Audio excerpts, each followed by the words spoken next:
Thumbnail দেখে নিশ্চয়ই বুঝতে পেরেছেন ধামাকাদার একটা রেসিপি হবে আজ। 100% চ্যালেঞ্জ করে বলছি, এভাবে রান্না করলে আপনি একবার খেলে বারবার খেতে চাইবেন। কি তাহলে এমন কি রেসিপি? চলুন তাহলে শুরু থেকে আপনাদের সাথে সবটাই শেয়ার করি। আসসালামু আলাইকুম, নতুন একটি রেসিপি ভিডিওতে আপনাদের স্বাগতম। চলুন তাহলে শুরু করি। প্রথমে আমি মুরগির মাংসটা খুব ভালোভাবে কেটে ধুয়ে রেখেছি, পাশাপাশি আলুটাও অ্যাড করলাম।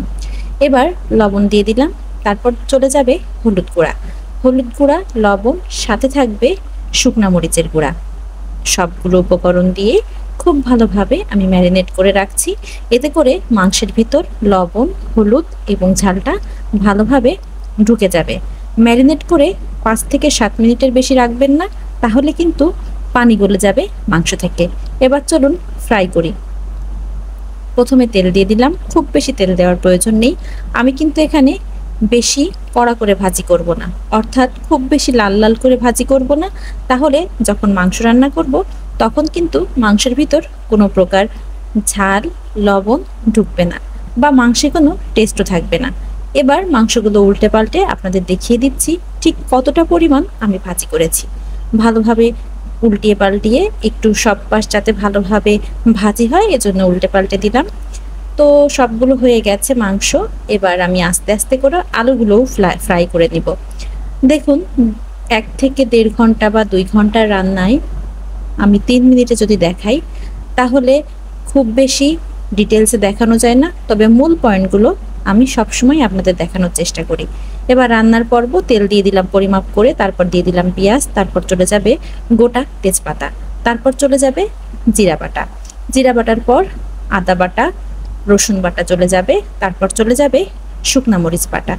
খুব ভালোভাবে মশলাগুলো এবার নাড়াচাড়া করব, ভাজি করে নিব তেলের সাথে, কারণ মশলা থেকে এক প্রকার গন্ধ ছুটবে যদি ভালোভাবে আমি ভাজি না করি। এবার গরম মশলা গুঁড়াটা আমি বাসায় তৈরি করে রাখি সব সময়। এবার আমি খুব ভালোভাবে মশলাগুলো একটু কষানোর জন্য সামান্য পানি দিব। এবার পানি শুকিয়ে এলে ভেজে রাখা আলু এবং মুরগিগুলো আমি দিয়ে দিব, যাতে মশলার সাথে খুব ভালোভাবে আমি কষিয়ে নিতে পারি।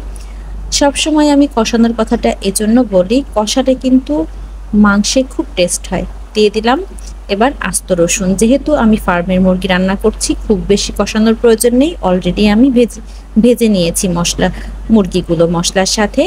তো এবার লবণ হলুদটা আবার অ্যাড করব, যেহেতু মশলাতে আমি লবণ হলুদ অ্যাড করিনি। আর মাংসে কিন্তু আমি আগে থেকেই লবণ হলুদ আর সামান্য শুকনো মরিচটা অ্যাড করেছি, সবসময় মাথায় রাখবেন। তো পরিমাপ করে দিয়ে এবার আমি একটু ঢাকা দিয়ে দিব, যাতে গায়ের পানিতেই মুরগিটা খুব ভালোভাবে কষানো হয়ে যায়। আপনারা কিন্তু এক্সট্রা করে পানি দিবেন না, যেহেতু আমি মুরগিটা আগে থেকে ভেজে নিয়েছি, সেহেতু প্রায় 40% মুরগি সেদ্ধ হয়ে গেছে। বাকিটা আমি গায়ের পানিতে কষাবো, আর যে 20% থাকবে সেটা আমি ঝোলের সাথে ভালোভাবে কষানোর পর এমনিতেই সেদ্ধ হয়ে যাবে। ফার্মের মুরগি কষানো খুব বেশি কঠিন কিছু না, এটা দেশি মুরগি না, এমনিতেই অল্পতেই হয়ে যায়। তো হয়ে গেল। আমি ঝোলের জন্য পানি দিয়ে একটু ঝোল কমে আসলে দিয়ে দিব গরম মশলা গুঁড়া আর সামান্য ভাজা জিরের গুঁড়া। এভাবে রান্না করলে বিশ্বাস করুন একবার খেলে আমার কথা আপনারা মনে করবেন। ধন্যবাদ।